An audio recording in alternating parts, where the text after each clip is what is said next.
Ayun guys, so bali magpapalit tayo ng fan motor nitong Daikin na split type aircon. So yung mga 1 HP hanggang 2.5 guys ay pare-pares lang naman ng size ng fan motor niyan sa split type na Daikin. So yun po, tara guys, palit tayo guys. Yun guys, bali ang gagawin dito, tatanggalin lang itong cover. So pag natanggal nyo na yung cover guys, susunod naman na tatanggalin natin yung mga wiring doon sa kabilang side guys, para makuha natin yung pinaka niya, yung fan motor nya guys. So yun, so kung bago ka lang sa channel ko guys, so paki-subscribe na lang guys ang channel ko at paki-like. So bali ito guys, yung tatanggalin natin ng wiring nya. So tanggal po lahat yung panel board niyan guys. So kung paano baklasin, ganun din pagbabalik niyan guys. So yun po, ganun lang po yan guys. So ito yung pinaka fan motor guys ng evaporator. So may mga tornilyo rito yan sa taas, tsaka yung sa baba kanina.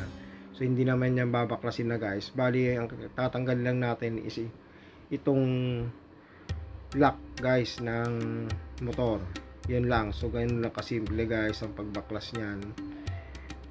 So kakalasin lang guys yung pinaka lock nya.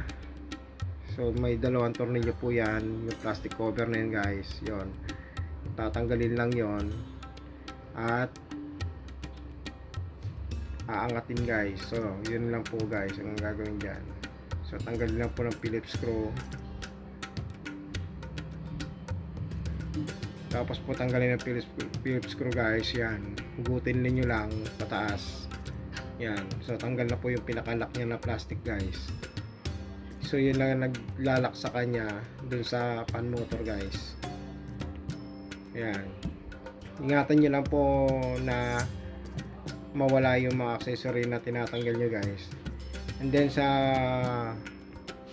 fan blade naman po, may lock din po yun dun guys na kailangan tanggalin.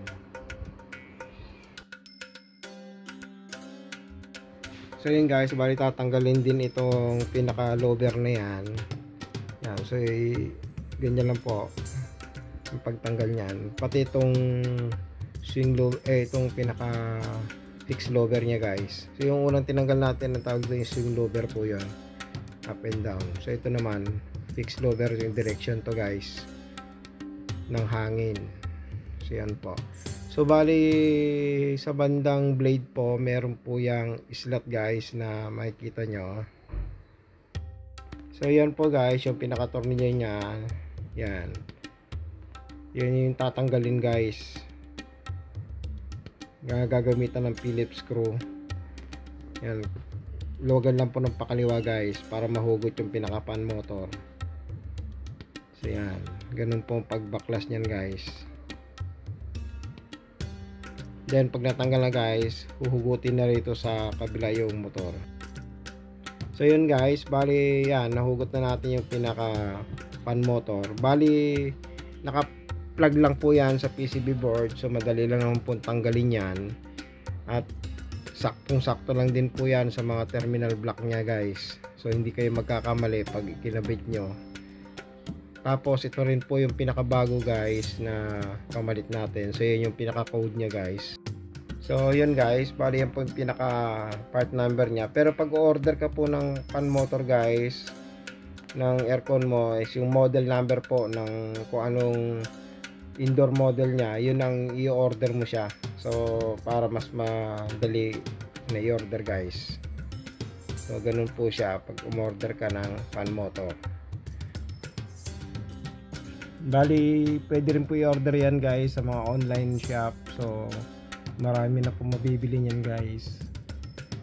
Siya nga pala guys, itong groove na yan, yan yung pag itinusok mo rito sa pinaka blade nya guys, dyan tatama yung tornilyo. So yun, yung tornilyo na yan guys, dyan siya tutusok yung shafting na yon. Doon nyo po ilalak guys. Yan, pag nilagay nyo itong pinaka fan motor, i-shoot nyo lang yung pinaka shafting dun sa LEC, tapos itatapat nyo lang dun sa pinaka tornilyo guys bago yung higpitan. Tapos ito naman guys yung pinaka plastic lock nya. So may goma po yan guys. Pag inilagay nyo yung lock na plastic na yan, kailangan nakalagay din yung goma ng motor para mahigpit po siya guys. So ganyan po. So yun guys, pag nailagay nyo na yung plastic, so ilagay na rin ng metal screw nya na lock. So dalawa po yan guys yung lock na metal screw. So yan po, magkabilaan lang po siya guys sa paglagay ng metal screw na lock. Then pagdating naman dito sa PCB board guys, yan. So yan yung butas na yan guys. So i-shoot nyo na yung pinaka housing ng board doon, tsaka nyo ididiin. Maglalak na yan guys. Yan yung butas na yan.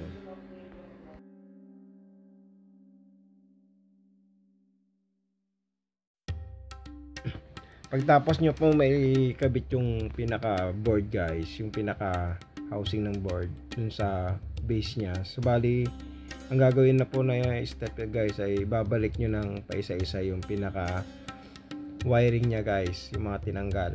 So naka plug and play lang naman po yan guys. So madali lang naman po yan tanggalin. Yan. So ganyan po siya guys ang pagkalas niyan at pagbalik. So tandaan nyo lang guys kung ano yung binaklas nyo, same din po yung pagbabalik niyan guys. Parehas lang po siya. Kung saan dumaan yung wire, doon nyo pa rin idadaan guys. Yan, mga nakasabit lang po yung wire niyan guys. Yan, yun, so nakita nyo yung mga block na yan guys, terminal block.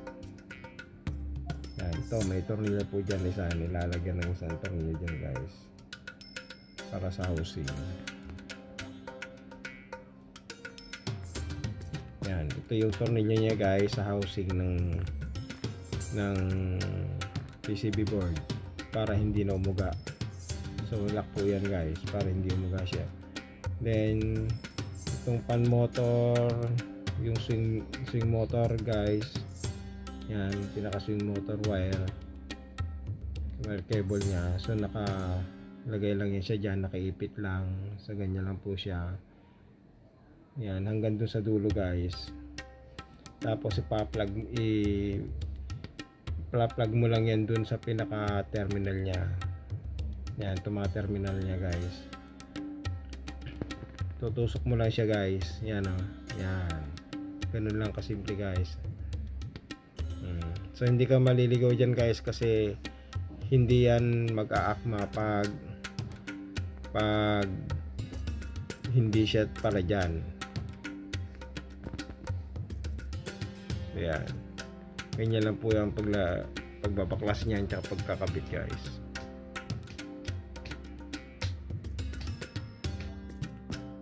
So yan guys, bali pag nagkakabit po kayo nitong wiring na nya, so bali tsaka pagbabaklas, bali tandaan nyo lang maigi guys kung saan banda nyo mga tinanggal yan para mas madali pong magbalik.